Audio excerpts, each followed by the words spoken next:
Miss Alicia, giving respect to the Honorable Susana Martinez, Lieutenant Governor John Sanchez, distinguished guests, parents, and students represented here today.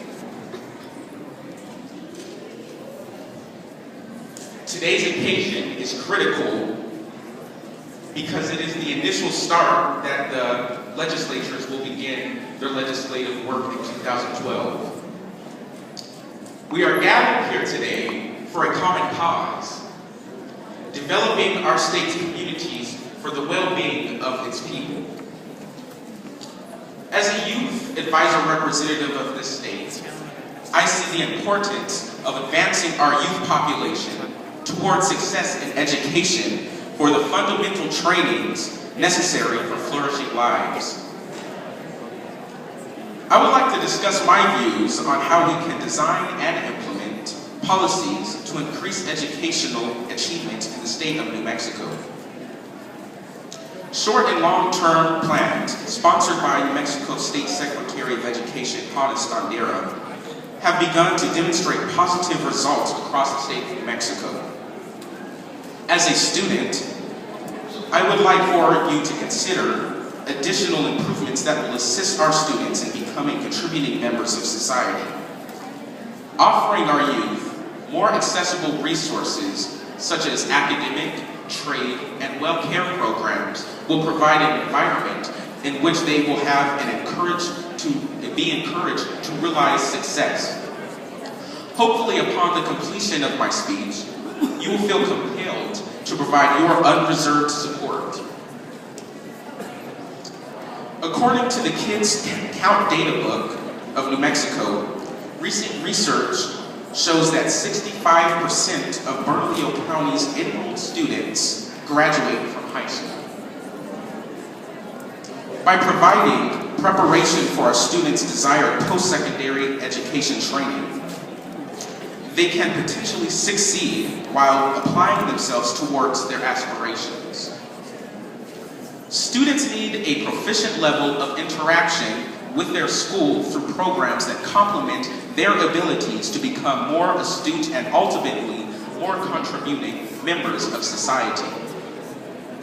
More concentrated interactions among students, faculty, and administrators through additional micro-observant advisory classes can potentially prevent low activity levels or unsatisfactory interaction between our students and schools. Thus, students would not be susceptible to dysfunctional activities outside of the home and school. By designing more challenging curricula, more students will feel a greater obligation to apply themselves in order to perform well in the classroom. This will significantly prepare our students for post-secondary education, whether academic or trade, which will produce more self-actualized young adults. For this reason, it is imperative that we act in a manner that will not preclude our students from following programs of study that will stimulate, complement, and enhance their lives. By encouraging our youth to develop interest in their futures, they will significantly improve their futures. We must continue to identify the causes that impede high school performance and productivity in the classroom. This must be conducted at select district levels before doing so across the entire state of New Mexico. We must disseminate information to our communities regarding libraries and information technology, established gang and drug prevention programs, information on student transportation and well-care education. As an unhealthy person entering in high school, I was unaware of eating healthy and exercising regularly.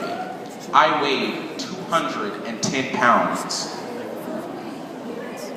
Through deliberate work and focused research, as well as applying myself to healthier activities through jogging and eating less fattening foods, I am a visual example of what such programs can do in the state of New Mexico.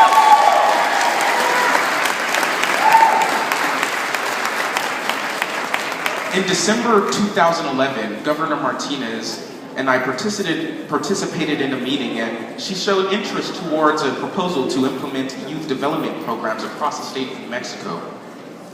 This would promote education, encourage productivity beyond the classroom, and incorporate a positively influenced life into one's career and professional arena. Such youth enrichment programs would allow your work as legislators to reach beyond the classroom and contribute towards established productive environments for our students. Through educational support in such programs, communities that do not have academic assistance can be supported by these educational training programs. These programs would offer health empowerment seminars sponsoring conscious exercise and nutrition vitality, which have been proven to impact youth success in New Mexico. In this 2012 legislative session, the legislators will be presented with an act that will establish a baseline that students must spend outdoors in the school. Ultimately, leadership skills development will be promoted so that students are prepared after exiting high school. Consider the long-term effects and the short-term effects that our state will experience economically. One, our national education will rise. Support for our future, enabling advanced careers will be provided, and an increase in jobs in the state of New Mexico that will ultimately boost our state's economy. At this point, I hope that you will consider to continually working on improving our education systems. It is by taking initiative, designing and implementing innovative approaches that we can positively make change across our state.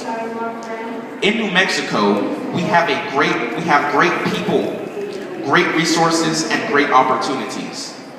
Now, it is time that we utilize all that our state has been blessed with in order to succeed in the long term and the short term.